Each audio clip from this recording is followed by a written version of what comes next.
Good evening, everybody, and welcome to another episode of What's Brewing with Mobile Cup of Joe. Hello, I am your bearded barista, Alvie, and welcome. And we are really appreciative. We thank you guys so much for tuning in and checking us out. And I know that it takes a lot to get locked in, plugged in, and all that. So thanks for letting us be a part of your life and tuning in for about an hour or so. We've got a bunch of stuff to go over, a whole bunch of freshly brewed news, and even a little bit of a guest, if you will. Patrick is kind of a homebody at this point. Once you're here with us once, you know, you're home folk, you're family. So, but we've got a bunch of stuff to go over. Let me go over some quick things real quick. If you want to ask Patrick or any of the Brew Crew a question tonight or later in the week, hashtag MCOJBrew is pretty much your easiest way to do that on all the socials. We keep an eye on that during the show and also later in the week and keep up with that stuff. But you can leave a comment here in the event page. You can also leave it on our YouTube link if you're watching this later, or just hit us up if you're checking out the podcast later. Just hit hashtag MCOJBrew, and we will be happy to assist. But yes, we do have a guest, and if you were noticing in the bottom, we are missing a few people. Ones and zeros Chuck is out again, not feeling well, and Spec Sheet Tony is out this week too, but both of them should be back next week. But we do have a special guest, and I want to go ahead and start with Patrick because I'm going right to left. I'm mixing it up tonight, guys. Patrick, how are you, my friend? And catch us up a little bit. What's been going on in your life since the last time we saw you? Well, I'm doing pretty good. Since I've been on last, we've actually moved into our house. We were living at my grandmother's house, so now we are finally in a house of our own, which is, as you know, always fun. Going through all the fun and the joy of unpacking. I had some guys who attended CES this past couple months ago, so that was pretty awesome having some people on the ground there. I just recently got my latest tech purchase, the Blue Yeti, and I absolutely love it. Great microphone if anybody's looking for one. But other than that, just hanging back, chilling, enjoying the Android life, and just having fun. Excellent, and we really appreciate you coming on. I know we kind of hit you last minute, so we didn't get a chance to promote you or nothing. But always happy when you're around, and always welcomed when you're around. So appreciate you coming on board, Patrick. No problem. Excellent. Right next to him is Mobile Cup of Joe, the main man himself. How are you, Joe? How was your week? Catch us up a little bit. What's brewing with you? My week has been pretty busy. So Tuesday I had the ACTs and got that over with, and then Wednesday I had the ACT work keys. So I 2 back-to-back days of standardized testing. So that was a joy, but it's really nice to have that done and over with. Hung out with some friends after that to kind of let my mind relax from probably 6 hours of total testing time. Saw the SpongeBob movie. That was actually kind of awesome. I'm really surprised. I'm 17 years old, going to be 18 in October, but I laughed for the entire thing, so that was a good time. And aside from that, really not too much, just kind of enjoying not having to worry about racking my brain for testing, worrying about if I'm going to get into a good college or not with my scores, and kind of just focusing on device reviews at this time. I know I've got the Note Edge coming in hopefully early next week, and I'm still working my way through the reviews of the SoundLink Mini, the Desire Eye, the Lenovo tablet, the Garmin Vivo Fit. So yeah, my weekend is probably going to be nothing but voiceovers and film and B-roll footage. But I can't complain. It's been going good. And one more thing, the weather here is crazy. So we got earlier this week it got kind of warmer, got about 33 degrees or so. So we got kind of it started to melt, and we got some sleet here. And then it just froze. So anywhere there's snow, if the sun's hitting it, it looks like it's an ocean because there's just a layer of ice over everything here. So I was at my car the other day getting out from school, and I rolled down my window, but it still looked like my window was there because there's just a sheet of ice right there. So yeah, it's been fun though. The Michigan weather, it kind of gets on your nerves after a while, but there's no denying that it's just it keeps things interesting. There's never a dull moment when the weather is sunny and 33 and beautiful one day, and then it's sleeting an hour later, then there's a layer of ice over everything half an hour later. So just dealing with the weather and having fun with that kind of stuff. Well, and you remind everybody you're saying 33 degrees Fahrenheit because we have some international viewers and listeners. Yes, 33 degrees Fahrenheit. So 33 Celsius is pretty warm, my friend. You shouldn't be getting any out. Yeah, weather here has been amazingly balmy. Yesterday it was almost 80 degrees Fahrenheit, about 25 Celsius here, and then today it's almost freezing again. So it was really unseasonably warm yesterday. It was really weird. It was nice though. I was able to have the windows down and everything. But it was almost too warm when you're used to bundling up a little bit. So how about you, back from the dead, Fred? Catch us up a little bit on your week. How are you, my friend? Well, here it's been a lot of weather as well. We've had a couple of snowstorms, couple of down days due to snow, and I guess it's been pretty much the same. We got a brief interlude of warm weather in between, but after yesterday's storm, things have settled down. Today it was sunny and a balmy, about 20.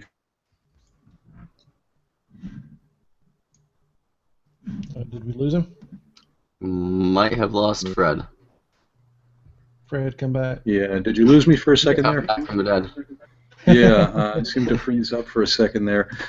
Just as I was saying that we had a bit of a thaw this week, and today was kind of a balmy 25 degrees or so and sunny, which seemed like spring weather. And I think tomorrow we're getting 30s and then 40s. So we're hoping this is beginning of a thaw here, because it's been kind of a rough winter here in the Northeast. And that's about all I have to report at the moment. I think we've got a lot of new phone information to start hitting. Absolutely, yeah. We joke about our weather, and Joe gets out of school if it's freezing. We closed down school a day last week because it was raining. They talked about it might freeze, so they just went ahead and shut everything down. So not only do we shut down when it actually does sleet and snow, we will go ahead and shut down if it's going to rain and be cold. So we've got a one up on you there, Joe. But yeah, let's go ahead. You expect people to go if they can't wear their shorts. You can't. Hey, I'm always in shorts. I went on a ski trip, and the only thing I packed was shorts and t-shirts, so I'm not afraid. But yes, we do have a ton of stuff to go over.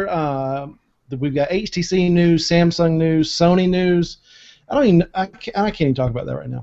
Microsoft news and a whole bunch of other just some small stuff that you guys may have missed. But go ahead and get us started. Patrick, I'm going to kick straight to you. Welcome aboard, and let's go ahead and roll. Talk to me about some HTC One. Well, HTC kind of did what we were expecting them to do with M9. They didn't do a complete design overhaul. They didn't change everything up. It definitely wasn't what all the leaks looked like it was going to be, thankfully. But it was still a very good design, or it was a good design bump, as they kind of redid the camera a little bit. They did a little bit of changing on the front, not a whole lot. But overall, it's still the same One M8 that we all loved. That was one of the best-selling phones of 2014. But it's got all the flagship specs that we expect in 2015. The one thing that I'm sad we didn't see, though, was a Quad HD screen. I know it's coming. It's not here yet, though. Everybody's expecting it to come with the next iteration. Would have liked to see it in this one, though. I am kind of wondering how they're going to go about and fix the whole Snapdragon 810 overheating. I hear there's a fix out from Qualcomm, although it looks like it is partially a hardware fix. So curious as to how they're going to be doing that. But other than that, it's still the same M8 that we love, just bigger and better. Did away with all the ultra pixels on the back and got a real camera now. And I'm really excited to see how this stacks up to all the other flagships that come out. Yeah, no. When the phone was when it was announced. We were kind of expecting not really to see that radical of a change. And I know a lot of people were kind of disappointed that it wasn't like a monumental change, it wasn't anything revolutionary.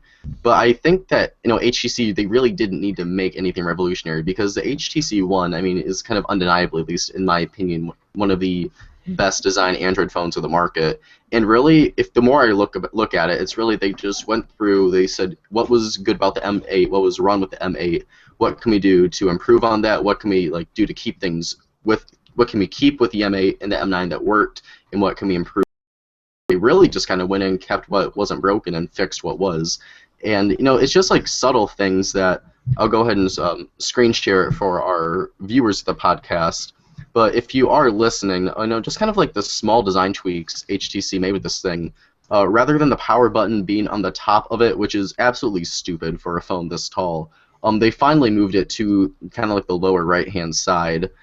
If you look too on the soft keys, you've got your on-screen navigational buttons for your back button, your home button, recent apps, and it looks like there's also going to be an optional one now for like kind of essentially like a lock button, which is really nice too. Even though the power button is easily accessible, from the right-hand side now, being able to just kind of go to the bottom of the screen and tap that to lock the screen does make it really nice like that. It just the subtle design tweaks HTC Sense, like Patrick said, having a real camera on there. Just the subtle things like that does make it look like a really attractive phone. Plus, if you look at the dual color design they're going with, where you've got one color, maybe silver on the front and the back, and then a gold trim on the side, it's subtle changes, but I think that's really going to make this one of the best phones we see this year. Yeah, it's interesting to see HTC like their handset game seems to be like really on point, but their tablet game is kind of falling. Ask Chuck, ones and zeros. Chuck, he is very I thought that was his favorite tablet. Yeah, unsatisfied with his Nexus 9, and I hear that across the board. Not that it's a terrible device, but more people are unsatisfied with it than you hear a whole bunch of people really happy with an HTC phone, and not too many people with the tablet. Which could be speaking more on tablet versus phone in general, and we'll talk about that in just a bit too, because Sony made an announcement. I'm not ready to talk about it yet. I'm still hurt. But let's talk about some other HTC. We've got the Grip and is it Vive? Is that how you say that? Yes, the Vive. Okay. Yes, so I'll go ahead and take this off. One of the other devices that HTC announced was the HTC, I think it's the Re-Grip. That's what it's looking like, the Re-Grip. HTC is partnering with Under Armour to make this thing, and it's essentially just another fitness tracker, like we're seeing from pretty much every manufacturer right now. But what is really nice about this particular one is that the design looks really nice. They've got some good materials going on there. They've got a kind of nice curved display going there. But you also have built-in GPS with it, which is something you really don't see all that often with fitness trackers. And you also have compatibility through the Under Armour Record app for both iOS and Android. So you do have good syncability, if that's a word, between the different mobile platforms. Of course, track your workouts, track your sleep, connected to social networks, all the basic things you have with the Garmin VivoFits, the Fitbits, all of your fitness trackers are kind of used to. It looks really nice. I mean, I don't see what's too different about it aside from the included GPS with it. But it is nice to see HTC, kind of expand their device horizon. They've got the phones, they've got the tablets, albeit maybe not that great. And now they are getting into kind of the wearable market with the Grip, and maybe this is kind of their forte into that. So maybe next MWC we see an HTC smartwatch or something. So I think it's a solid entry into the wearable game for HTC. It's nothing that's really blowing my mind, but having an inclusion of GPS, I think that's going to make it a really enticing offering for fitness junkies who really want to get detailed with their step tracking, and also having GPS on there, not having to carry a phone with you if that's something you really care about. It could be a pretty solid choice, because I've got my VivoFit and the Fitbit Flex, and having a GPS on a standalone device like that, not having to carry around a secondary device, then that could prove to be a pretty useful thing for tracking your runs and all that good stuff. Yeah, yes, especially running. Who wants to carry around? If you're looking like HTC M9, that huge phone, probably a little weighty to run with. Especially. What's the pricing on that, Joe? Do you know? I actually don't know if they announced pricing on this yet. It's tough to keep up with all that. And the reason I ask is because we picked up a Mi Band from Xiaomi, I think is how you say it. I know I'm butchering the name. Chinese phone manufacturer. It's got their own wearable, and it's a sleep tracker, fitness tracker, walk stepper, and all that. We got it for $15 when it was on sale. It's regularly $30, but it's interesting to see, overseas for us here in the States, what they come out with versus what is available here in the States without having to import something crazy. Just curious what the pricing is on it. Yeah, it looks like there's going to be a suggested MSRP of about $199. And that's crazy. That's insane. Yeah. It is. I mean, go ahead. Especially when something like that. I mean, when you put a GPS in something like that, the battery life is going to be terrible.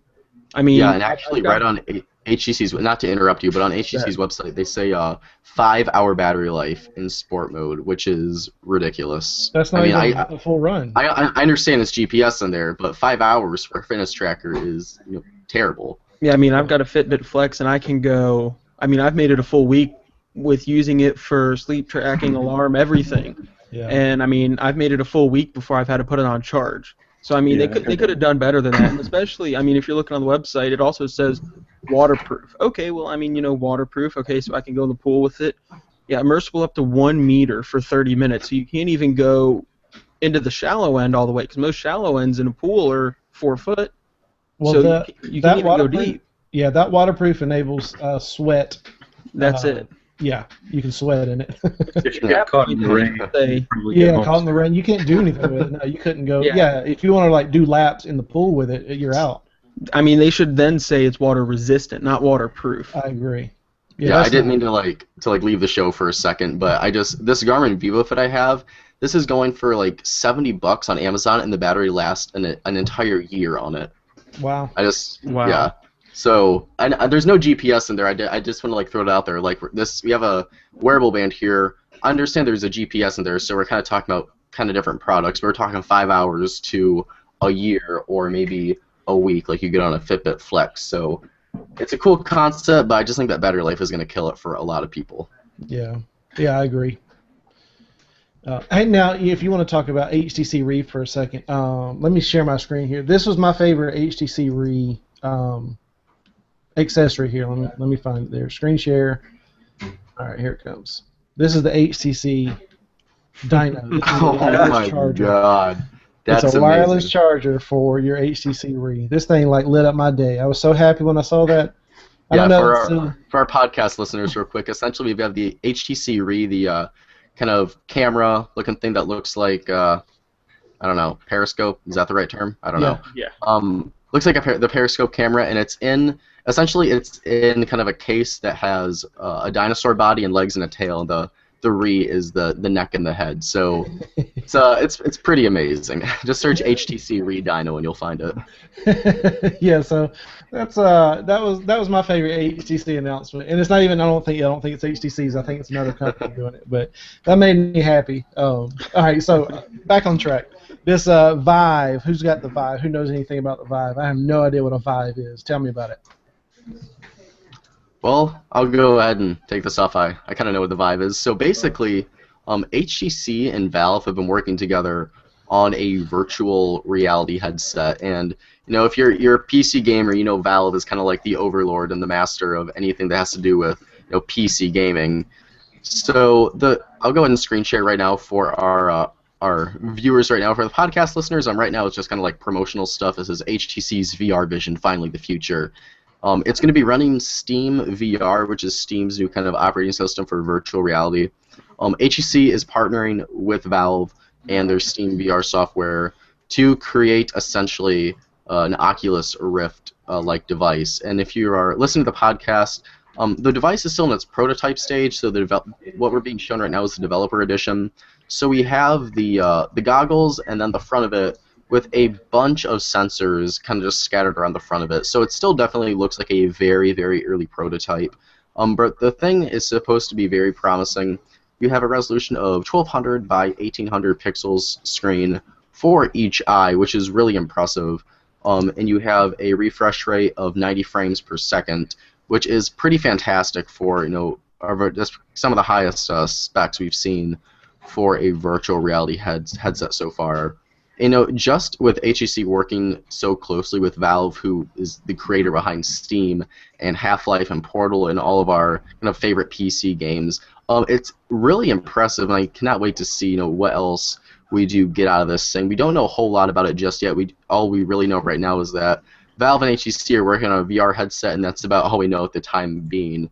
But I'm excited for this thing. Virtual reality is still something that I'm a big fan of. I got the Google Cardboard back there, and that's awesome. So it's just cool to see more and more progress being made in this market, and especially seeing a big name like Valve, officially get into the VR market like that. Yeah, Fred, I know you got in on the cardboard game as well. Yes, indeed. Yeah, I'm really excited to see how this turns out. I mean, as Joe was mentioning, it's got all kinds of sensors. I mean, they talk about the gyroscope, the accelerometer, laser positioning sensor.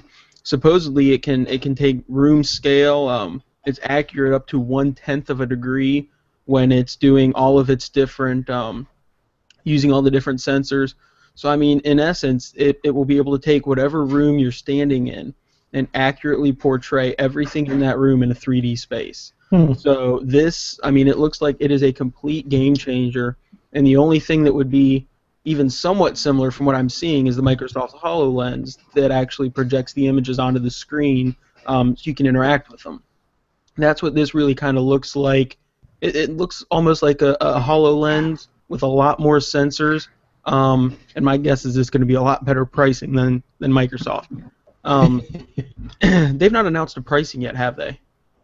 No, they haven't announced really much for. Well, HoloLens is kind of a different thing. Like, this is the HTC Revive is obviously being made for gaming and a fully immersive VR experience. Where the HoloLens is more for kind of just productivity and general virtual reality things throughout your life. So.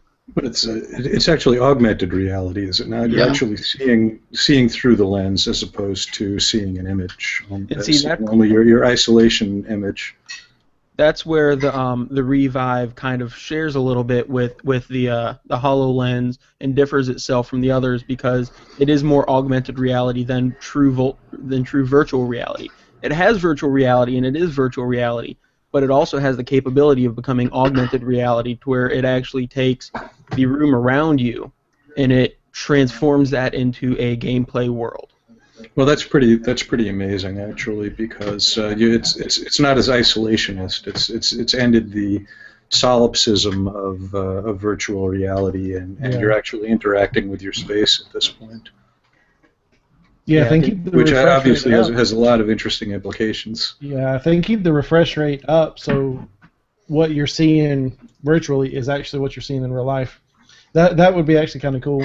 I can see that more like a ingress type gaming, like you're just doing your thing, then it goes full immersive while you're at your stations, do your thing, then it kind of pulls back and it's more augmented. So definitely interesting to see where all this virtual reality, augmented reality, and all that stuff is going. Because just about everybody's got something coming. Yeah, it's going to be an exciting year for all that kind of virtual reality. So like 2015, I think is going to be one of the biggest years we see for that kind of technology. Yeah, I agree. Wait for another cup of Joe. Yeah, well, I'll go ahead and lead off the next story, going next to another big hitter that was at Mobile World Congress this year. Samsung announced the Galaxy S6 and the Galaxy S6 Edge. And I'll go ahead and screen share this real quick just so our viewers can kind of get an idea for the phone and see some specs for it while I'm rattling them off. For our podcast listeners, once again, if you've probably seen the Galaxy S6 by now, but in case you haven't, we have essentially the same looking front of the phone. We've got a 5.1-inch Quad HD Super AMOLED display, 2560 by 1440, bringing in a marvelous 571 pixels per inch, which makes my little nerd heart kind of jump up and down just reading those specs off that right there. It's going to be oversaturated, I'm sure, but it's going to look darn gorgeous on there. And then if we go along the frame, we do actually have an aluminum construction, so Samsung is going for that metal design.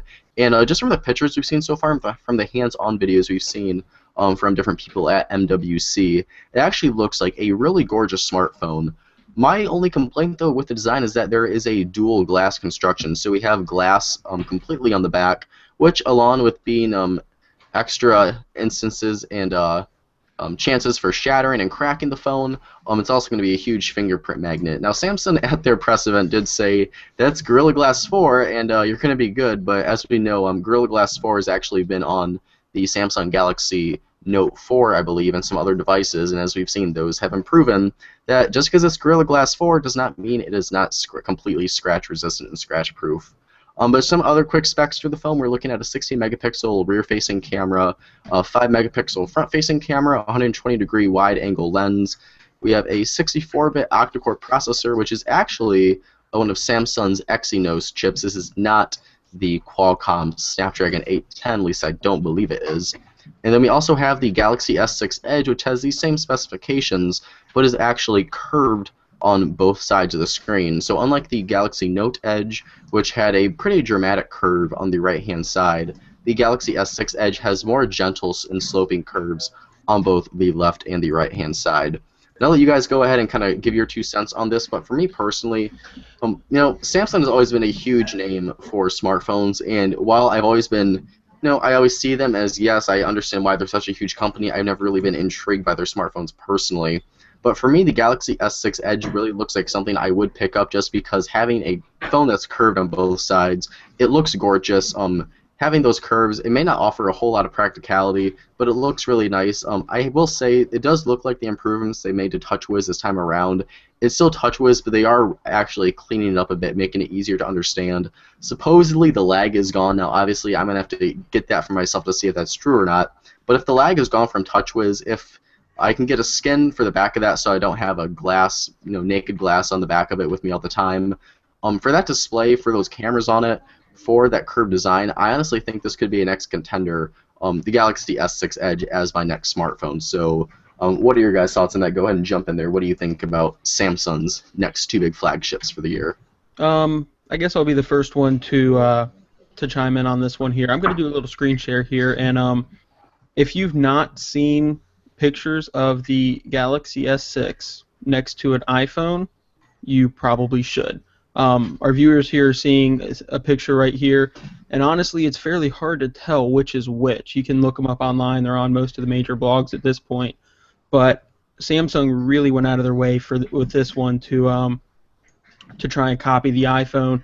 And I mean, Apple has done their best in order to try and bar Samsung sales in the U.S. before, and they almost succeeded before. And that was just over icon design. So I cannot imagine what's going to happen to Samsung this time around when, if you look at the bottom of the phones, they're almost identical. That's the biggest thing that stood out to me. That and no SD card support. Samsung shot themselves in the foot with that, especially when SanDisk came out and announced a 200 gig micro SD card just hours after the Samsung announcement. I honestly don't understand why they would remove the micro SD card. I will say though, a couple other. I want to let you guys get some extra time to jump in here too. But one thing I did forget to mention with the Galaxy S6 and the S6 Edge, which I know Chuck was really excited about, Samsung introduced a feature called Samsung Pay or Galaxy Pay. I think Samsung Pay. So basically, instead of relying completely on NFC to complete mobile payments, like a lot of these other mobile payment systems have relied on, such as Google Wallet or Apple Pay. Samsung with Samsung Pay, it has some funky technology in it where you can link it with your MasterCard, Visa, and your major debit cards that Samsung has partnered with, and you take your phone to the store and you bring up your debit card on the phone and you use your fingerprint to kind of verify your identity with it. But the S6 and the S6 Edge sends out some crazy signal to just a normal debit or credit card reader that has the reader recognize it as a physical debit or credit card, so you can essentially use your phone for mobile payments at any store, even if there isn't an NFC, a reader there that is compatible with NFC. And they were talking about how 90% of stores in America or the country don't support NFC mobile payments. So this is going to be huge for people that have been wanting to get into mobile payments, but especially for me that lives in a rural town where barely anywhere around here probably even knows what NFC is at these stores. Having something, the technology behind that is insane. A phone, sending out a magnetic signal that's telling this reader, hey, this is a physical card. That for me myself is reason enough to consider buying this phone, because we haven't seen the technology really in a phone before. And for people that are looking into getting the mobile payment game, that's kind of a huge game changer right there. So I just want to toss it out there because they announced that, and I was kind of like squealing when I heard that. Yeah, go ahead. It's interesting, but you say you live in a rural town that doesn't have NFC. I live in I guess the middle of the road, suburbs, here in Atlanta where I am, and even NFC is like kind of foreign to them. If I told a regular rural store, here, hold my phone up next to your reader, they're gonna, there's no way, with all this stuff that you hear about privacy and security, there's no way they're gonna go for it. Now, it's completely legit and valid, and I get all that kind of stuff, and we'll see how it works in the wild, but there's no way, if they don't know what NFC is, they're gonna say, you can't hold your phone. They will think you're scamming or you're stealing identities or something. So, interesting. I can't wait for you to get the phone, Joe, and then tell me how it goes when you try to take it into your local Quickie Mart. I'll have to do a whole video, like have someone take up my camera with me and record them and see what the cashier's reactions are to something like that. Well, I just see it falling short for that reason in that kind of place. Go ahead, Patrick. It's not the first time it's been done. If you weren't following CES very closely this year, then you probably missed a product called LoopPay. LoopPay is a device designed for your phone. It is to market at this point, and my guy who was at CES actually was able to get one. And I've been with him when he used it at a couple different stores, and it's exactly the same thing as Joe was talking about, except it's a module that adds on to your phone. So it's not actually built into the phone. He uses it with his iPhone 6 Plus. And we've been in a couple stores. He's used it in places like a couple sit-down restaurants. I was there when he used it at one of those. He's used it even in the McDonald's drive-thru, and he hands it to him, and he says the look on their face is just absolutely just astonishment. And we're going to be getting some video of that. So if you want to take a look over at our channel, probably in the next couple weeks over at Gadget Spot, we'll have some video of people reacting to LoopPay, which is the same thing as Joe was talking about. It's a contactless payment that actually emits the magnetic code of your credit card. So you no longer have to worry about the NFC terminals. So it can be used anywhere. Sit-down restaurants. We were at a place called BJ's Brew House, and they've got the touchscreen point-of-sale systems that have the credit card reader on the side. Obviously, there's no NFC there, and just the look on the waitress's face when we handed it to her and she hit the button and put it on the computer, and all of a sudden it took the credit card. It was priceless. Has there been any issue with people thinking like it's some type of scam? No, he's not had any issues at all with when he's brought it places. I mean, people have kind of been a little leery at first, like what in the world is it? And it's got instructions on the back of it that show you exactly how to use it. Cool. So he says just take a look at the back, and you hit a little button, it activates it, and it does it. And since it is a module, it is hooked up with Bluetooth. So if it loses Bluetooth connectivity with your phone, you can set a timeout, and after that certain period of time, it will actually deactivate the LoopPay. So if you ever lose it, people don't have all your credit card information. That's cool. Good. Yeah, I know you feel like a wizard when you do an NFC payment. Sometimes you walk in, the people just like light up. So I imagine this will be just even better. So I'm looking forward to that video though. I can't wait to check that out. That should be a blast. Yeah, we had a question from Cindy Reed, and it was on the Q&A, but it disappeared for some reason. But I'll go. I think I remembered what it was. So Cindy Reed was asking if the curves on the Galaxy S6 Edge offer any functionality like they did on the Galaxy Note Edge, or if they're just for looks. And they do offer some functionality, so the curves are less prominent than they were on the Note Edge. But you still have that thing where if you're lying the phone on its back and the screen is off, on the side it'll still kind of run a like a little time stamp there, so you can maybe use it as a night clock or an alarm clock or something like that. And with the new TouchWiz update, you can add 5 quick contacts, so you can swipe out from the right-hand side and have 5 different contacts there, and each one is assigned a different color. So if your Edge is resting down on its face, and say that my mom calls me and I assign her the color purple, actually right here where the Edge is, it'll start to kind of flash and cycle through the color purple, so I can look down if my phone's resting on my table and see, oh yeah, my mom's calling me. And what's actually really cool about that, if you tap your finger on the fingerprint sensor that's next to the camera on the S6 Edge, it'll actually blast out a text to that person that says, hey, I'm busy, I'll call you later. So yeah, there's actually a cool feature with that, and it is still for functionality. It's definitely for looks too, but that functionality you saw on the Note Edge is definitely still there with the S6 Edge. Yeah, I've got something like that on my phone that when someone calls, it just shows like their picture and phone number on the front, and that's how I know who's calling. But, I mean the color thing. You ever put your phone face down, a glass front on the face down? That sounds great. Well, Alvie, it's 6 appeal, so don't forget that. Oh yes, it does have the 6.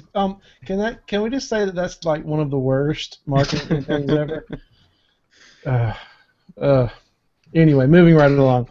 Hey, I'm sorry. Before we get off the S6, I just wanted to chime in here that there was a story in today's news. It was on VGR, but they actually got it from a site called G4Games.com, who picked up a story from Asia Today out of Korea, which says that they've been testing the Galaxy S6 and the S6 Edge, and it looks like on their test devices, the edges of the screen, and I guess we should try to screen share this if we can, the edges of the screen are not responding to touches, and they've got an app here that registered touches, and it does look like Oh, maybe about a 1/16 of an inch, eighth to a 1/16 of an inch is actually blank, where it should be showing. Here we go. Yeah, you can see there's a little border there, almost like a bezel around it, just past the actual bezel, in which it's not registering. So it's early stages. They haven't gotten any feedback or any response from Samsung on this, and of course this is not going to hit the market for a little while. But now, did you say that was on the S6 and the S6 Edge, or just the S6 Edge? The article said that it's they found it on both devices, but it seems like it's a bigger issue on the standard S6.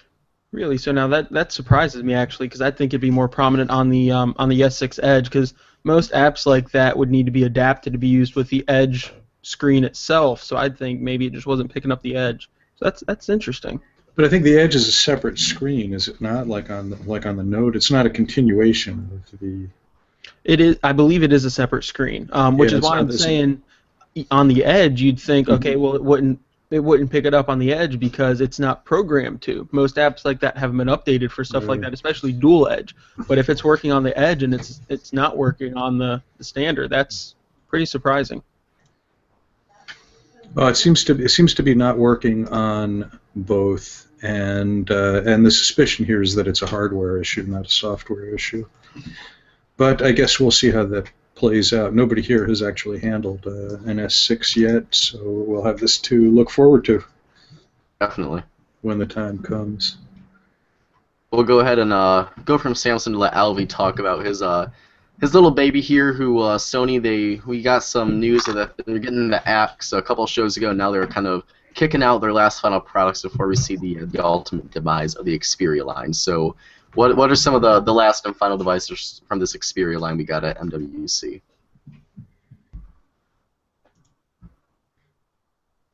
You want to lead that off, Alvie? Did we lose him? He's screen sharing. Yes. I'll go ahead and lead it off then. So we do have the Xperia Z4 tablet here that Alvie is screen sharing for us. So the device does look really, really nice. It's a 10.1-inch tablet. We have a 2K display on here, so it's going to be absolutely gorgeous. We're talking 2560 by 1600 pixels, 40% brightness, brighter than the Xperia Z2 tablet, which I tested out this summer. It's absolutely phenomenal. And we have 130% sRGB, so essentially what all that translates to is that we have an absolutely gorgeous display on here. We've got 64-bit processor, 64-bit octa-core Qualcomm Snapdragon 810. Wondering if we're going to see any of those overheating issues in that, like we saw with the LG G Flex 2. Supposedly 50% faster Wi-Fi in it, and it is ridiculously thin at 6.1 millimeters and weighing in at a very feathery 381 grams. So we're talking a very thin, very lightweight tablet here. Waterproof like all of Sony's previous devices. So if for some reason you want to throw this $600+ tablet under the faucet, go ahead and do that because it's going to be fine. Although I'd probably recommend taking good care of a tablet that's going to be this expensive. But IP65 and 68 certification, submersion up to 1.5 meters, 4G LTE connectivity on there. No word, I believe, just yet on what carriers in the States will have that if we do see this thing ever come to the States. 6,000 milliamp hour battery, up to 17 hours of video playback, triluminous display, DNC support for audio. So we're pretty much talking about a very, very beefy device here. And then we, of course, have Bluetooth keyboards, style cover keyboards, and lots of accessories for the tablet. But we are hearing rumors that it's going to be pretty expensive. If you want to get the keyboard combo with the tablet, we're looking probably at a little over $1,000, which is quite a lot of money to ask for essentially just a glorified Android tablet. So it looks nice. I was a big fan of the Sony Xperia Z2 tablet that landed on Verizon. That was an absolutely gorgeous machine, ran beautifully, very nice display. And this essentially looks like a continuation, just an evolution of the Z2 tablet. So I'm interested in it, but I don't know if I'd really plop down $1,000 for this if I was getting the keyboard combo as well. So Alvie, what are your thoughts? I know you're very partial to the Sony brand. Is this something you'd plop your money down on, or is that too much to ask for a very, very premium Android tablet? Oh, Alvie, I think you're muted there. Yes, still can't hear you.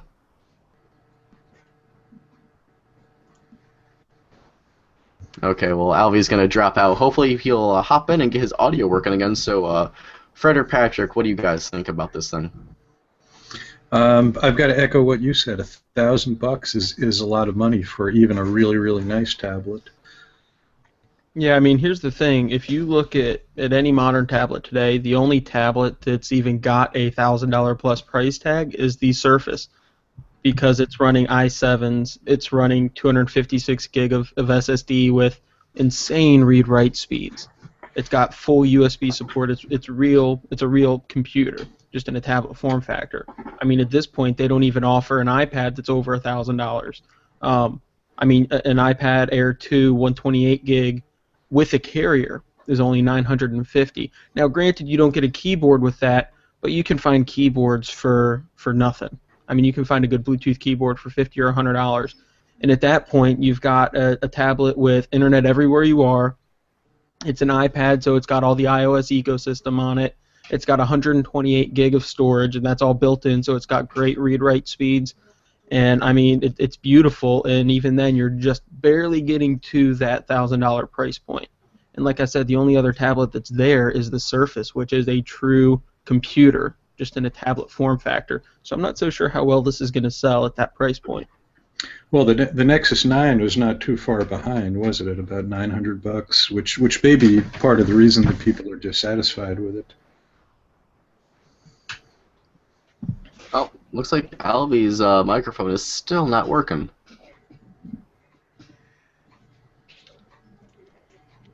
See if I... How do I unmute you? What did I do to you, Alvie?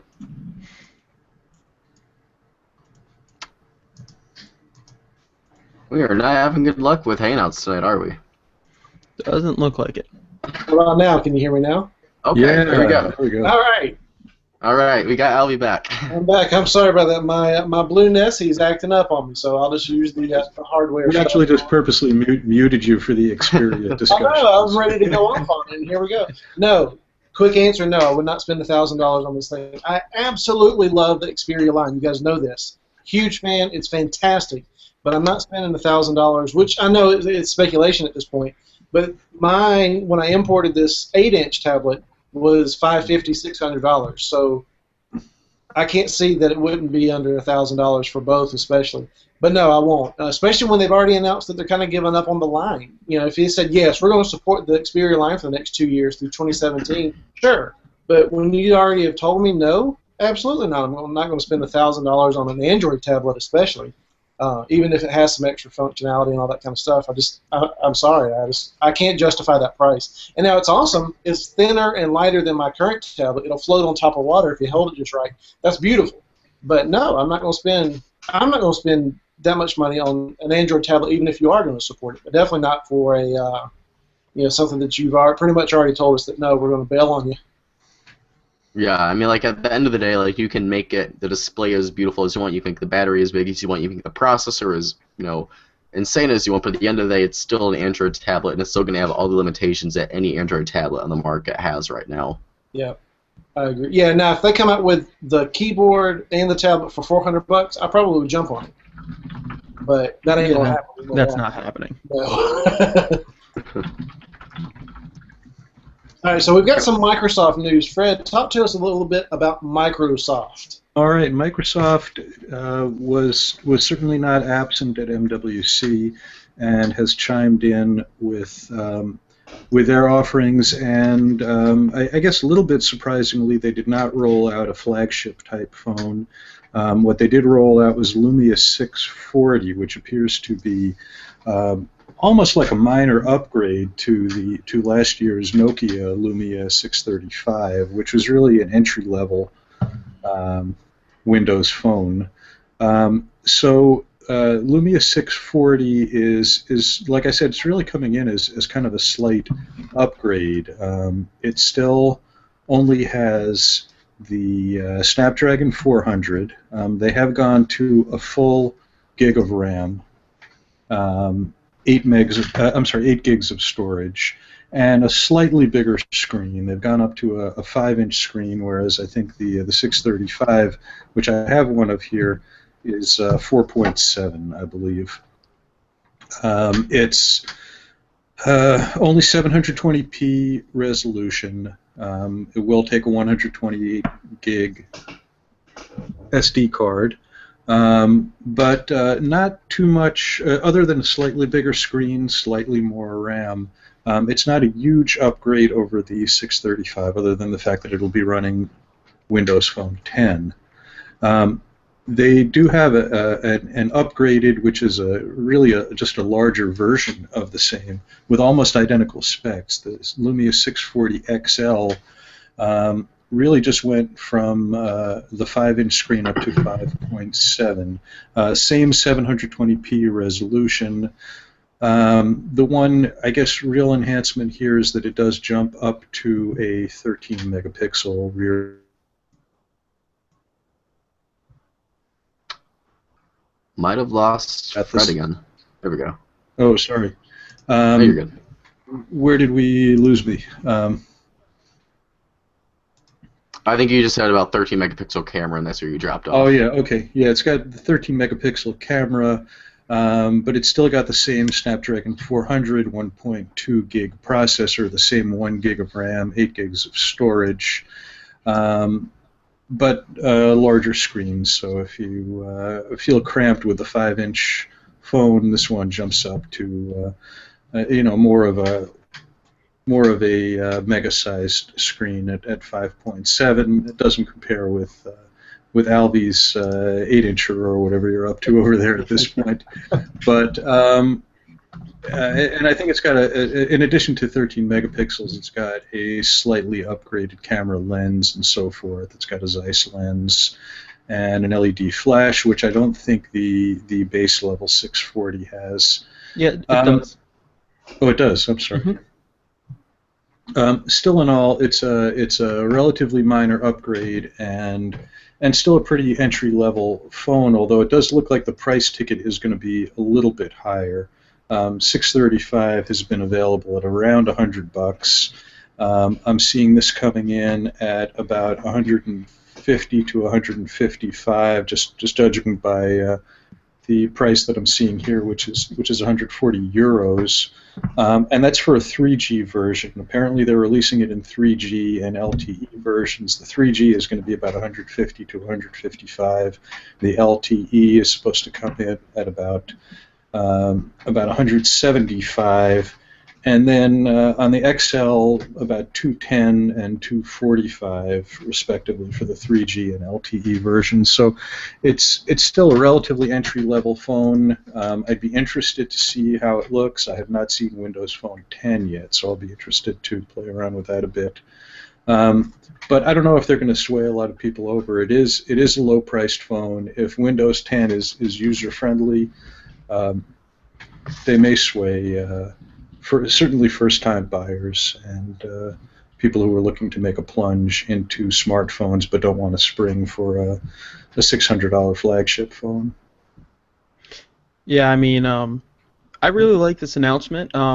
Something to note, though, it is going to launch with Windows Phone 8.1 and then be updated to Windows Phone 10 when it's released, because Windows Phone 10 is not released, and that is also one of the reasons why Microsoft did not announce any flagships this year at MWC, is because they said they didn't want to push out any other flagships until they had Windows Phone 10 completely ready to ship.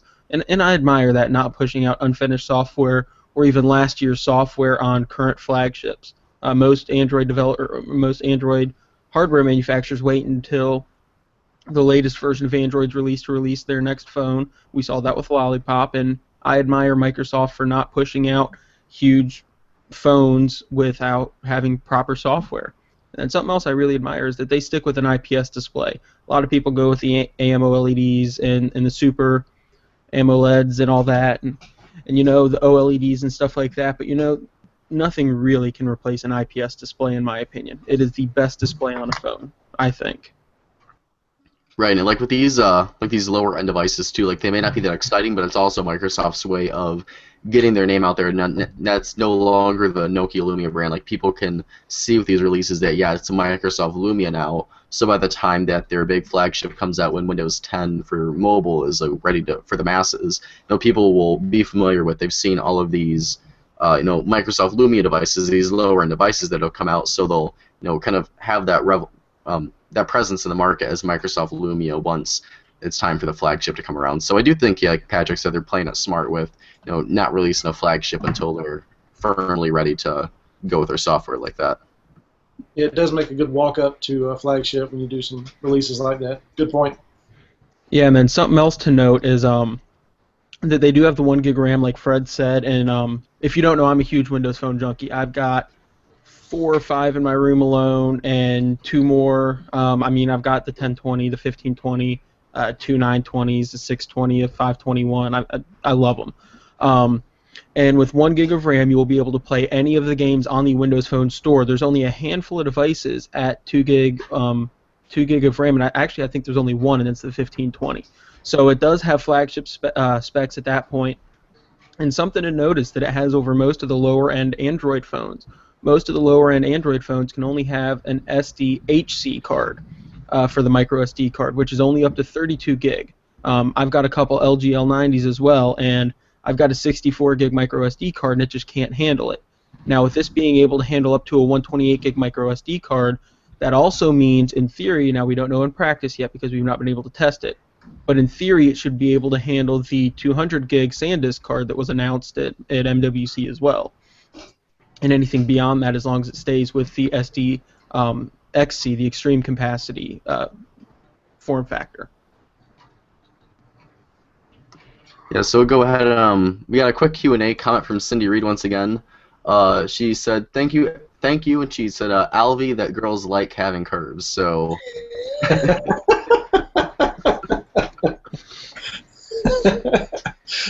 Oh, man, goodness.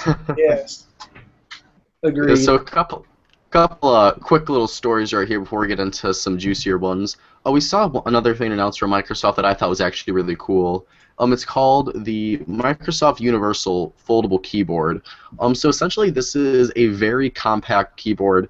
For our podcast listeners, essentially, it's a keyboard that you can fold in half, and it's split down the middle between the T and the Y and the G and the H keys. So it's not like your traditional keyboard setup, but it is obviously meant for portability. You're going to be able to use this thing, I believe, with anything that it can connect to Bluetooth, so your iPad, your Android tablet, your Microsoft Surface, even really whatever you want it to be. And it's actually a pretty good-looking device. I mean, obviously this isn't going to be the biggest keyboard you're going to get, but if you're watching our video right here, you can see it folds up, not really into a pocket size, but something that'd be very easy to throw into a small, backpack or something. You can see it next to, I think this is the Nokia, the Microsoft Lumia 640 or the 640 XL. The size comparison, you can see it's a very, portable product when it's, folded up like that, and then you unfold it. You've got a very nice keyboard right there. So maybe if you're traveling, on an airplane or something, or just need something to take with you to class for a quick typing session, this could be a very interesting product. I'm not sure if they've announced anything on pricing just yet, but I'm guessing we're maybe going to see this thing for around 50 or 75 bucks or so. So, I'm pretty interested in it, just to have a very portable keyboard like that. They said for standby time, the battery life is going to be about 3 months. They haven't said anything about actual usage time, but 3 months on a standby time is pretty sweet. So that kind of caught my eye. And another thing I thought was pretty interesting is the ZTE Grand S3. So I'll go ahead and talk about this real quick and see what you guys think about it. The ZTE Grand S3, from just general specifications, is not super exciting. You have a 5.5-inch IPS LCD display, 1080p resolution, 2.5 gigahertz quad-core Snapdragon 801, Adreno 330 GPU, 3 gigs of RAM, 3100 milliamp hour battery unit, so nothing we really haven't seen in a smartphone before.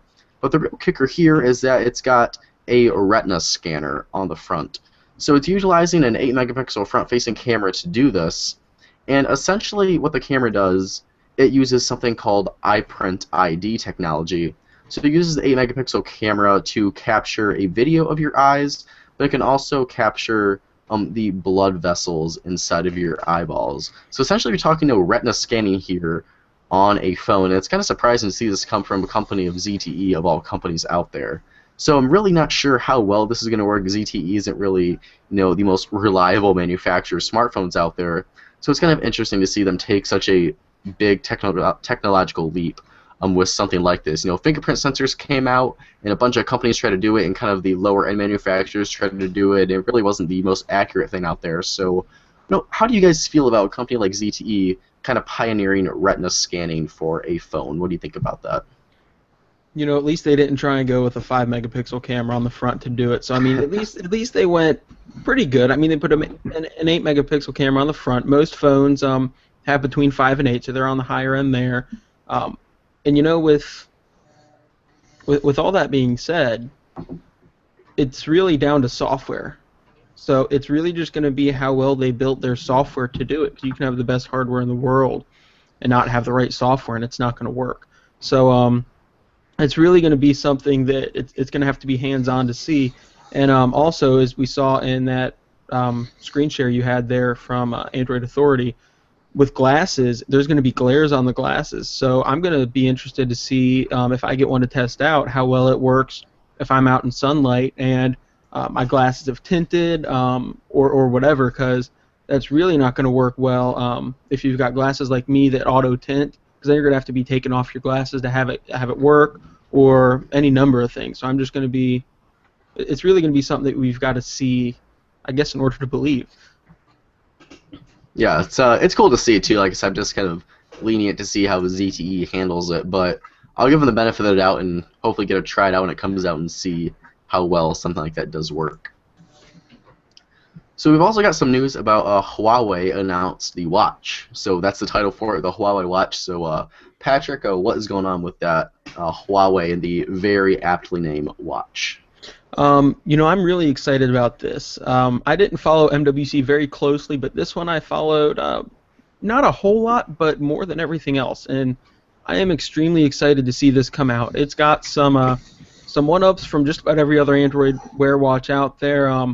Definitely one of the best round-faced watches we've seen. The LG Watch R it's beautiful. It tries to look like a regular watch, but you can still tell it's an Android watch. The Moto 360 is great, but it's got that flat tire. The Huawei watch, though, it just looks beautiful from every angle, in my opinion. And it's got one thing that I'm extremely looking forward to, and that's the sapphire crystal display. I've got a sapphire crystal display on my current watch, which is just an analog watch, and I love it.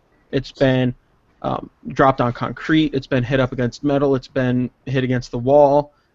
Any number of things done to it. And you look at the display, and you look at the sapphire on it, and there is not a single scratch. So I am really excited that they put the sapphire crystal there, and we'll run through a couple quick specs real quick. 42 millimeter diameter, 11.3 millimeter thickness, so it's pretty thin. I believe it's a little bit thicker than the Moto 360. Comes in silver, black, and gold, and the gold is a 24 karat gold plated look, so it looks like real gold. 1.4 inch full circle AMOLED display, 400 by 400, 286 ppi.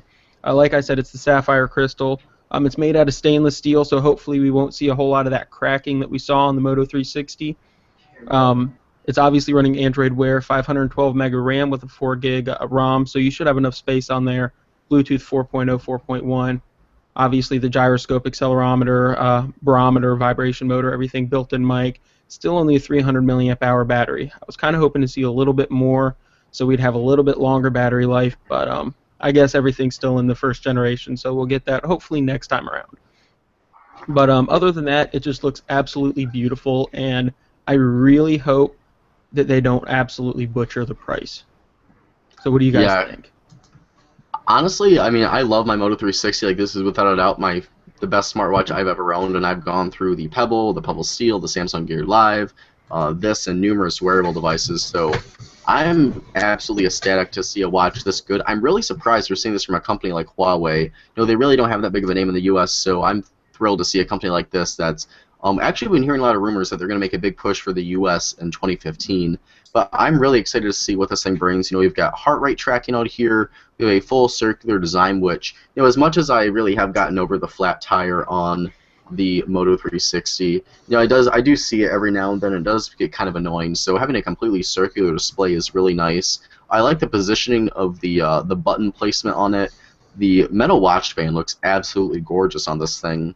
And I was looking on here. It looks like you're actually going to get over 40 watch faces to use on there, which is much more than I think we've seen on any other Android Wear device to date. And then if you're talking to 286 ppi with AMOLED display, that's pretty fantastic. And I'm absolutely thrilled to see something like this. So, Alvie's our other Android Wear user, and here, what are your thoughts on this kind of thing? I think price is going to be your thing here. There's rumors that it's going to be around $1,000. I don't buy that. I think that's probably for the gold version. But it's gorgeous. And, I mean, yeah, I've got my Asus Zen watch. And I think one of the reasons Huawei is putting so many watch faces in there is because they're changing resolutions. And the way I understand it, you guys correct me if I'm wrong, when you change resolutions on Android Wear, there's not a way to scale like there is in regular Android. And so it breaks pretty much all the other watch faces that are out. I've talked to a few developers, and that's what they're worried about with that device. I may be wrong, they may be wrong, but if it does, then having 40 out of the box is okay while everybody else tries to play catch-up. Resolutions are going to increase and all that. That's just natural. That's how that's going to work. So they'll have to either find a way to scale or just update their apps and all that kind of stuff. Either way, that'll work. But I think the key thing is going to be price. It's got to be priceable or buyable. You throw out $1,000 regular Android Wear, nobody's going to buy it. Then people just say that they bought a $1,000 watch. Well, you could pair that with your $6,000 Lamborghini phone with your $1,000 Huawei watch. So, good way to spend your money right there. Right. There's a market for all four of you out there watching that will buy a watch that's that expensive. But and it's crazy because a regular watch you'll spend over $1,000 on because it's like an accessory timepiece, but not an Android Wear. Just people aren't going to do that. It needs to be closer to 300 or less. Patrick's hoping for 250. I'm thinking more, probably 299 here in the States at least. But it'll be interesting to see. I think it's absolutely gorgeous. That's what we need to start seeing. It needs to have a better battery life. I think if it's tuned just right, 300 milliamp hours is going to be okay. But pricing and really just pricing is really just the key on this one. And here's the biggest thing with it. Even if it does launch at 300, which is obviously more than the Moto 360, more than most of the Android Wear watches out, it does have that one up with the sapphire crystal. If you've never seen a watch with a sapphire crystal display, you have absolutely no idea what you're missing. That's one reason why the Apple Watch, I believe, is launching at 350, is because it has the sapphire crystal. It was the first watch to announce it. It is absolutely beautiful. I really don't think there's much you can do to scratch it. That's why it bumps that price up a little bit. So I'm still holding on to they're going to come out at $250 for the watch just because then they would obliterate everybody else out there. I mean, they would just knock Motorola off of their throne with the Moto 360 if it came out at a $250 price point. But even at a $300, they would probably give Motorola a very good run for their money. No, yeah, I agree. Just having the whole round thing is got to be huge. That flat tire kills me. I know my 360 users, you get used to it, but I couldn't. I checked it out 100 times at the store and all that, and it kills me. I like white backgrounds. I do. If you do a black background and play around with it, but you shouldn't have to do that.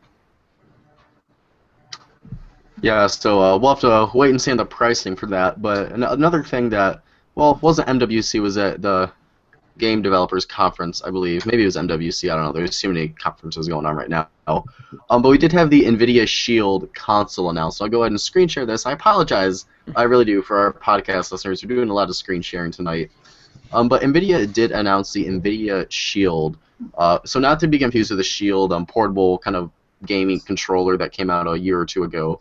This is a new Android TV device, but is essentially an Android TV console for gaming. So NVIDIA is really touting this as kind of a gaming console. They're calling it the world's first Android TV console. The thing looks absolutely gorgeous. It's running NVIDIA Grid. It's their brand new NVIDIA Tegra X1 processor.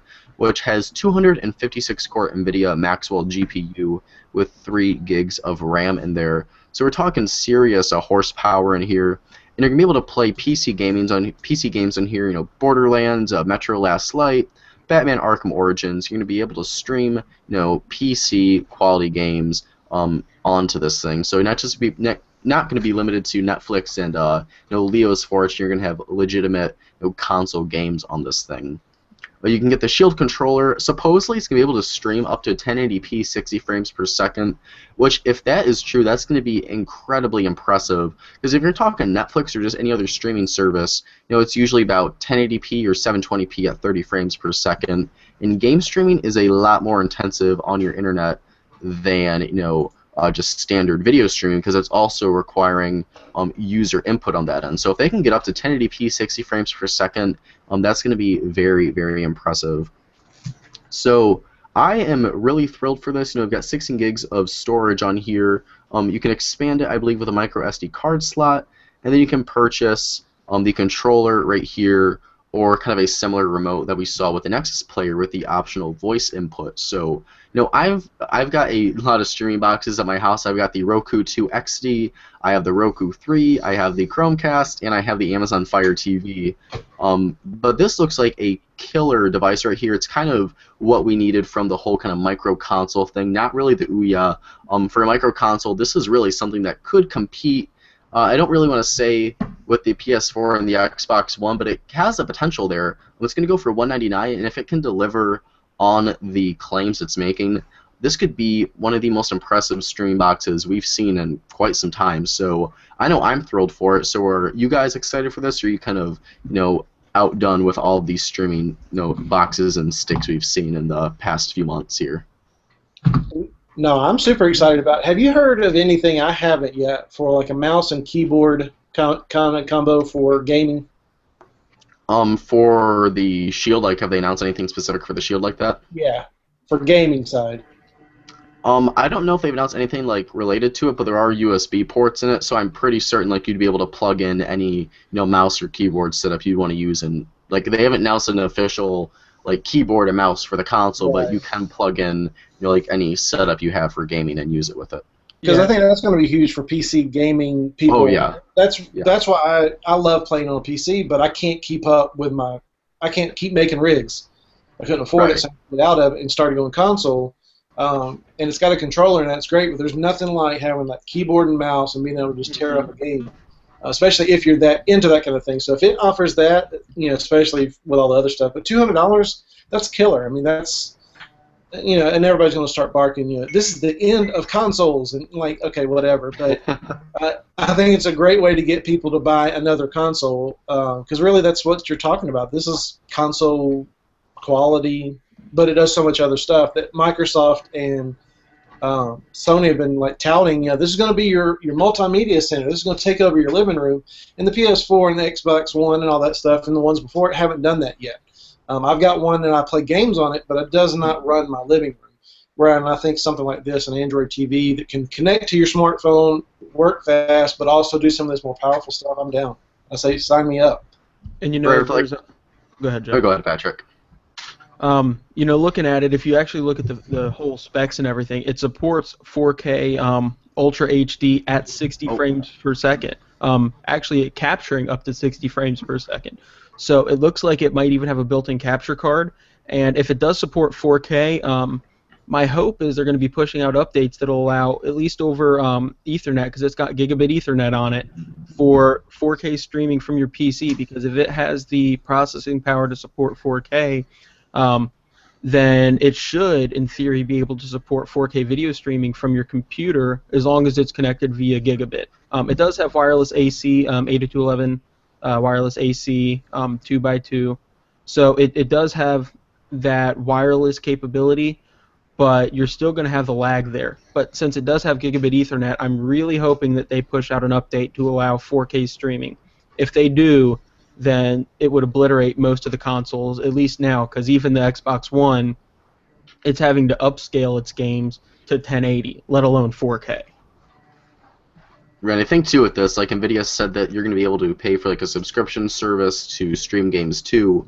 But even if you just have like like I've got a gaming PC here, and up until recently, if you wanted to take your PC games down to the living room or something on the bigger TV, you'd have to get a secondary PC and take it down there and stream your games that way. So having I know we've seen cheaper things that was announced, like the Steam Link, which is like a $50, essentially kind of a Chromecast type of deal where you can stream your games that way.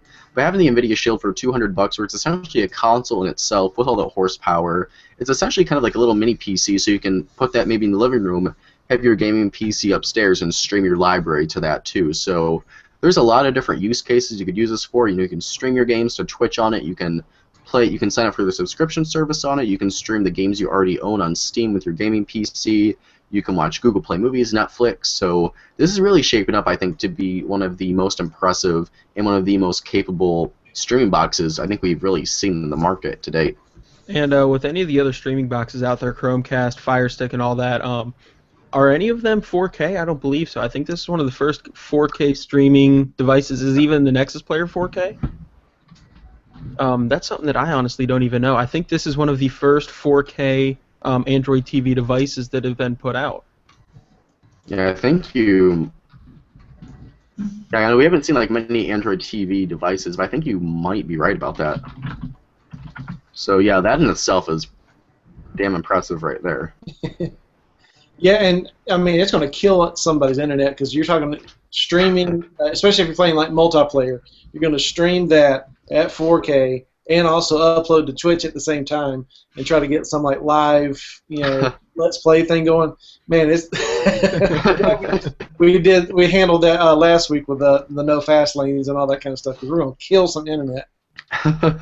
I know, I'm getting excited about this, but I got to come back to reality. Like, there's no way in hell my internet connection will be able to handle that out here in Lawrence, Michigan.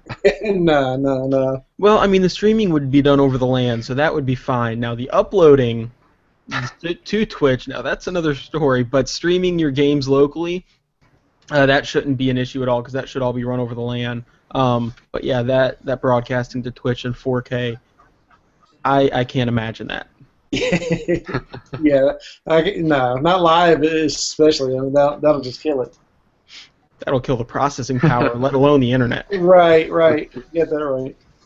So it looks like there is a nanotech device, nanotech Nuvola, which which is an Android set-top box which will stream in Ultra HD 4K.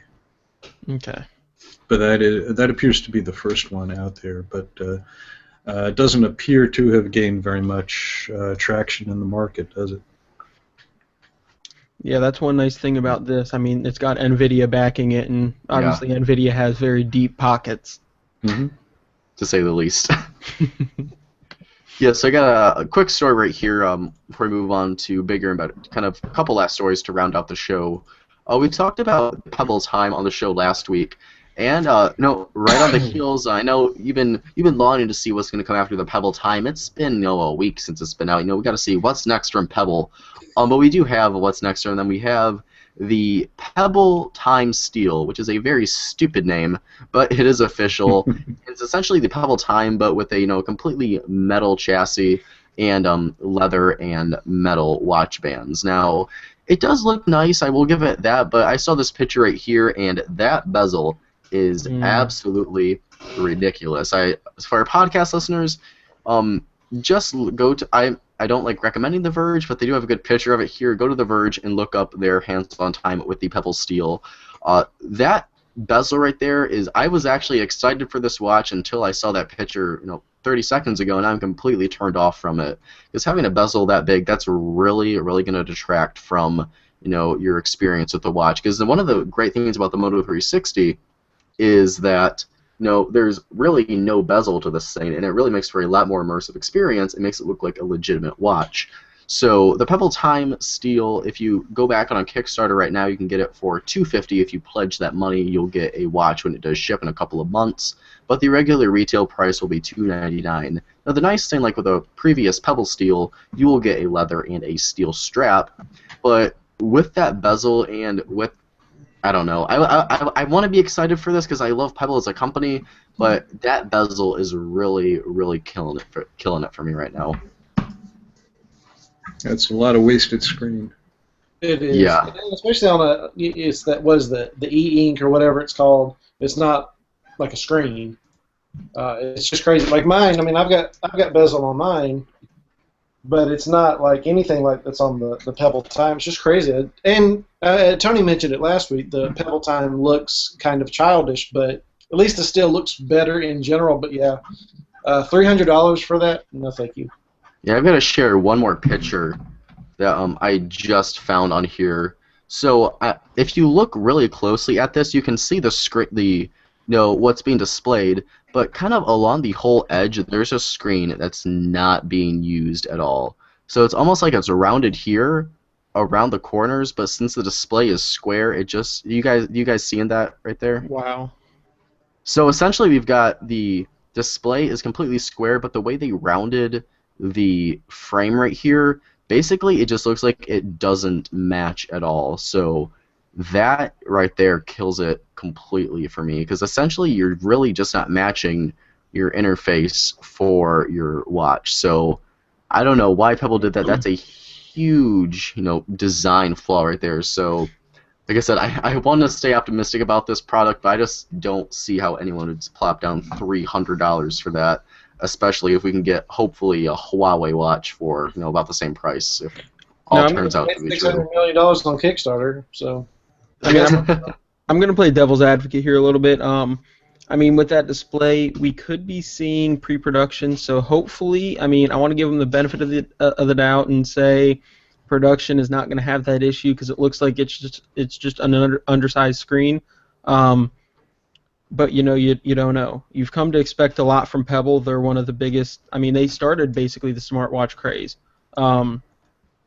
So you'd hope that they know not to make a mistake like that, and hopefully that's just a pre-production thing when they were assembling the pre-production watches, so that way they could just get a better feel of the watch itself. But I don't know. Yeah, so like I said, I love Pebble as a company. I had the first Pebble and the Pebble Steel, so I want to see this thing succeed, but I'm just I don't know. It's 10/21. I guess the the nitpicky side of me is really coming out right now. So, Fred, we've got that about wraps it up for the big Mobile World Congress news. We do have some exciting news for Sling TV with some new channels and packages that were added. So, Fred, go ahead and lead us off and tell us what's going on with some Sling TV channel updates. Yes, indeed. We don't want to let the show end without giving the latest update from our friends over at Sling TV, which a number of us here, in fact, I guess it's the three of us that are regulars here, are testing and reviewing, and Sling TV was real nice as a set-top streaming device when it came out about a month or so ago, and they've already added a number of enhancements just a few weeks into the endeavor, and earlier this week we got an announcement of a couple of new additions. Actually, two new channels added to the Best of Live TV, which is the core package, which is still available for $20 a month. And this package now includes AMC and IFC, which will have some first-run shows on AMC, as well as IFC, Walking Dead, Mad Men, Portlandia, and so on.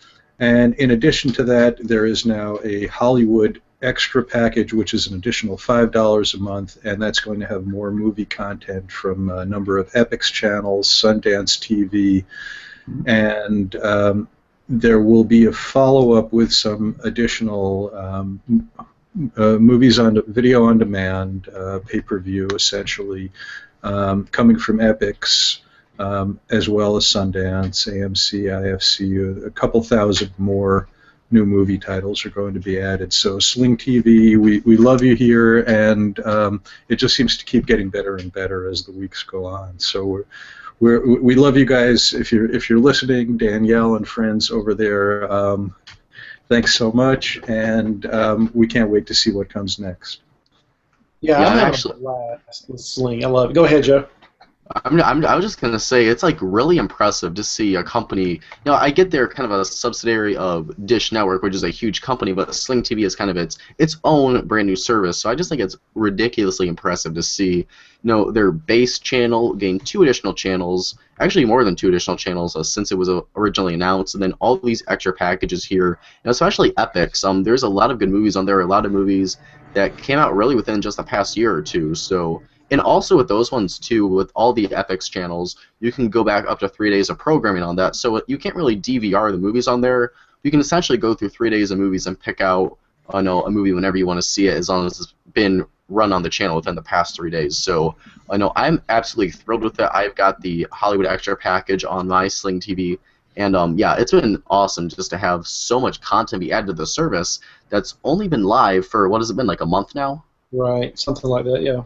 Yeah, so if it's been a month and we've seen all these new channel partners come aboard, I can't even imagine where we're going to see this thing in like 6 months or even a year. So yeah, it's off to an awesome start, and I'm just super excited to see what the future of this service lies in the future. I'll tell you what, go ahead, Fred. Yeah, just wanted to just clarify here. It's actually on that Hollywood Extra pack. You can actually roll back up to 7 days of previously aired content. Oh. Wow. Without DVRing. And just, to kind of follow up on what Joe said, I just love to see that you've got, again, it's a subsidiary of Dish Network, but in these days with so many people cutting the cord, so many people unplugging from their cable or satellite connections, it's great to see a company like Dish Network really moving with the times and coming up with a package to retain some customer base, to attract some new customer base of people that may never have had cable or satellite, and really devising something that makes sense with today's viewing model. They're coming up with a new business model, so to speak, which makes sense to people. If you can get this for $20 a month and a couple of add-ons at $5, $10, $20 a month, it makes sense for people that don't want to spring for $100 a month or more for 500 channels that they don't need. Yeah, because like you talk about, satellite and cable TV and a la carte options. I know my mom and I we've been talking about this for 5 years now. How there needs to be a television provider that lets you pick and choose the channels you want. And this may be bundling a bunch of channels together for $20 may not be everyone's perfect vision of that. But this is one of the best things we've seen, because pretty much anyone, you can afford $20 a month for channels that pretty much everyone watches, and then $5 here or there for extra channel packages that you can add or remove whenever you want. This is honestly one of the coolest services that I've used in quite some time, like one of the best streaming or just media services I've been a subscriber to, and I'm really thrilled to be part of a company like this that's moving forward and making so much progress in just a short amount of time. They've been a legitimate company. Yeah, and what they're doing is really ringing true, not just with the tech heads like we are, we're of course going to keep up with this stuff, but there's a lot of people that I just come in contact with that know about Sling, that are trying to recommend it to me, or hey, have you heard about this? And so they're on to something, and kudos to them. I'm really impressed with all of it, the way they've rolled it out, the way they've marketed it, the way they've priced it, the way they've made it available, the way they keep expanding it. So I know it sounds like I'm trying to kiss up, but when you're onto something fantastic, you want to support it, you want to see it succeed, and they're on it. They're winning. This is perfect for what it is, and they're forging new ground, and they're blazing the trail like nobody's business. It's fantastic. Definitely. So right. Go ahead. So I'll let Patrick go ahead and actually, Patrick, do you have Sling TV? Have you had any experience with it at all, or no? I haven't talked to you about that, I don't think. No, actually, this is one of the first times I've heard of Sling TV, and it sounds really awesome. Yeah, definitely check it out. If you sign up, you get, I think, a week free, a 7-day trial or something with it. But yeah, it's a freaking awesome service. The streaming quality is good, the channel selection is awesome, and they've got you can rent movies through them too, like you can with MGO or Voodoo Movies or something like that. So yeah, definitely give them a check out. If you go to sling.com, you can check out the different channel packages and all that. But yeah, for $20 a month, it's a pretty solid option for live TV if you don't want to pay $100 a month for satellite and not use a majority of the channels on them. Yeah, and just to clarify a little further for anybody who's listening or watching that may not be familiar with the service, this is available basically anywhere that you've got a broadband connection. So you can stream it through Roku, you can stream it through Amazon Fire TV, Fire Stick, web browsers. There's an app for Windows, there's an app for Mac, and there are Android and iOS apps. So basically anywhere where you've got a broadband connection, you can get streaming. You can get these variety of channels and movies and streaming HD. And you can tell like work has been put in. It's not just where they said, well, here's all the channels and get it on your laptop or get it on your mobile device. Like you can tell work has been done to make it like an actual user interface to it. So it makes sense. Like the way it is on my Roku is different than the way it is here on the Mac, and it makes sense on each platform. And if you don't have a streaming stick, a lot of they've got deals going where if you go ahead and pay for like 3 months, you get a free streaming stick. Pretty much of your choice. They've partnered with a bunch of them. So there's my free commercial. Go check it out, Slim. Not a sponsor just yet. We're working on it, apparently, right? We'll go ahead and let Patrick kind of round out our freshly brewed news because Apple has an event on Monday to talk about the Apple Watch amongst some other things. So, Patrick, go ahead and just tell us a little bit about what's going on there to round out the show. Okay, I mean, there's really not a whole lot of information out as to exactly what we're going to see. Everybody expects to see the Apple Watch, of course, release date, a little bit of clarification on some stuff. One of the biggest clarifications that people are looking to see is IP68 certification, which would be pretty awesome. I'm really hoping to see that. A couple other things that I'm just going to run down that a lot of people are speculating that we're going to see. Apple Store redesigns, which it's been a long time coming. I mean, come on, Apple, you guys have had the exact same store inside basically for who knows how long. They're expecting to see Mac Pro refreshes with USB 3.1. I'd be really happy to see that. USB 3.1 looks really awesome. MacBook Air redesign, 12-inch. I could see a MacBook Air being 12-inch. That's kind of right in that sweet spot. But, you know, there's also that iPad Pro that they're talking about, which would be a 12-inch iPad. Not really so sure I want to see a 12-inch iPad. Really don't have a whole lot of use for it. Would much rather see a 12-inch MacBook Air. Also a MacBook Pro refresh, new HomeKit.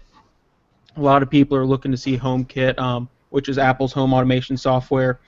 And then, I mean, they're also talking about seeing a Cupertino completion date, kind of an update on the building there where Apple's building their new facilities. So it looks like it's going to be a pretty big announcement, almost as big as their WWDC. So I don't know. I guess we'll see Monday. What do you guys think? I'm interested to see how the Apple Watch impacts the wearable market. I'm really not so excited for the watch itself, but I'm really curious to see once Apple finally does get the watch out there to the masses, people will see that, hey, Apple is making a smartwatch now. Then they're going to see, you know, Motorola has a smartwatch, Samsung has smartwatches. No, smartphones weren't that big of a thing until the iPhone came out. Tablets weren't really that big of a thing until the iPad came out. So for the wearable market itself, I'm excited to see how the Apple Watch makes an impact on that. As for a 12-inch iPad, I know Alvie and I have had this discussion multiple times. I reviewed the Samsung Galaxy Note Pro 12.2 on Verizon back this summer. Check out my video review for that if you have not already. And Alvie is currently reviewing the Lenovo Yoga Tablet 2 13-inch with Windows. And as fun and geeky as it is to use a tablet that's that big, there are certain use case scenarios where a screen that's bigger than 10 inches, 12 or 13 inches, the likes of that, is useful. But for the majority of the time, it really is just more of a nuisance than it is practical because tablets that size are generally much heavier. They're awkward to use. I mean, a 10-inch size is pretty perfect, or 9.7-inch for an iPad. It's a big enough display, so you have lots of workspace, but it's still portable. But you get to 12 inches and above, and it really just becomes annoying to carry around. It's really not as portable because you're dealing with something that's heavier and much wider and much larger. So in theory, it's cool, and yeah, you could technically maybe get more work done on it with that bigger screen size, but really from my experience or from Alvie's experience, and you can hop on this too with your experience with the Yoga tablet, I really just don't see that use case scenario unless we see, you know, radical changes to the software where it really takes advantage of that larger screen real estate. With the current software iterations of Android, iOS, whatever it may be, I really don't see the functionality of just enlarging a phone operating system to that extent. Well, and this is straight out of the rumor mill here. I really don't expect to see this, but a rumor that's been going around about the iPad Pro is that it will have the ability to run OS X applications. Now, if they really do have a 12-inch iPad that runs OS X applications, I can almost see a use case there. But like I said, that is completely out of the rumor mill. There's really no grounding for that. That's just something that everybody's wanting to see. I don't expect to see it at all, but if they did, that would kind of set the iPad apart a little bit, put it almost in the realm of a Surface, but I don't really expect it. But if it's just iOS, I'm essentially just using a 12-inch iPhone, so... Exactly. It'll have great battery life, though. Yeah, and take my my 13-inch iPad to Starbucks and chill out there and just play Crossy Road on a 13-inch thing that's as big as a table there for a while. Right. Yeah, I mean, it's got applications at that size, and even if it runs, full-blown OS X stuff, just like my yoga tablet runs full-blown Windows, it's great. But 13-inch, 12-inch, I can't do. It's a laptop. It's like carrying a laptop around. Got great application, and you can use it at certain places and points, but in general, that's not a portable tablet, which is what a mobile device should be, portable. Right. It's not. Yeah, like even if it was like a 9.7 inch, like a regular size iPad, if that ran OS X applications, that would be awesome because it'd still be portable, it'd still be a relatively big screen size where you can get work done on it productively. But even if you add multitasking features and more intensive features, more intensive applications, the larger you go from the screen size, the lesser and lesser of a mobile product it becomes, and the more you really just keep it on your desk at the home or your office, which really detracts from the main point of a mobile tablet like that. Agreed. Yeah, that's where hopefully the MacBook Air 12-inch would come in, because 11 inch is almost too small. I've got an 11-inch Chromebook and I love it. It's actually replaced my iPad. But then you've got the 13-inch MacBook Air, which that's like a little too big to be portable for a laptop to go everywhere with you. So hopefully if they do launch that 12-inch MacBook Air, that would be the sweet spot. 12-inch is great for a portable laptop. Definitely not a tablet. Yeah. Yeah, I had the MacBook Air and loved it, but yeah, it was almost too small, and it's 11.1 inches or whatever. I agree. Mm-hmm. But again, now we're talking laptops. It's a different thing than a tablet. Even though it's kind of running the same thing, but just there's a mindset to it that if I've got a 12-inch laptop, that's portable. If I have a 12-inch tablet with a keyboard, it's not for some reason. And I think it comes down to just the way it presents itself and calling it a tablet, calling it a laptop versus the operating system on top of it. I think that's also where Microsoft, when they had their 12-inch Surface, I think that's kind of where they differentiated themselves, because they didn't call it a tablet, but they didn't call it a laptop. So they kind of rode the middle of the road there, because it is both. And then I guess really the only other big thing there would be the Apple Watch and Apple Store redesigns. So, and HomeKit, which, I don't know, there's a lot of smart home stuff out there. HomeKit, I guess, maybe HomeKit is going to bring smart homes to life, just like the Apple Watch and Apple Pay and iPhones and iPads brought everything else into the limelight. Maybe HomeKit will bring smart homes into the limelight. If they can unify that whole process, and I know we're a little late on time here, but if they can unify the process of a home automation thing, they'll win. If not, because I can have a smart thermostat, I got smart light bulbs, I've got smart. My door locks are smart, but they're all separate. I got 16 different apps and 16 different, even just the way they communicate. So if there's one way to bring it all together, yeah. And if not, then it'll just be another one of the many things that you could get that nobody buys. Exactly. Well, I think that about rounds out all of our freshly brewed news. I know we went a little bit over time, but we covered a heap of topics right there. So maybe about filled up your brains with all the mobile tech news we can for the night. Absolutely.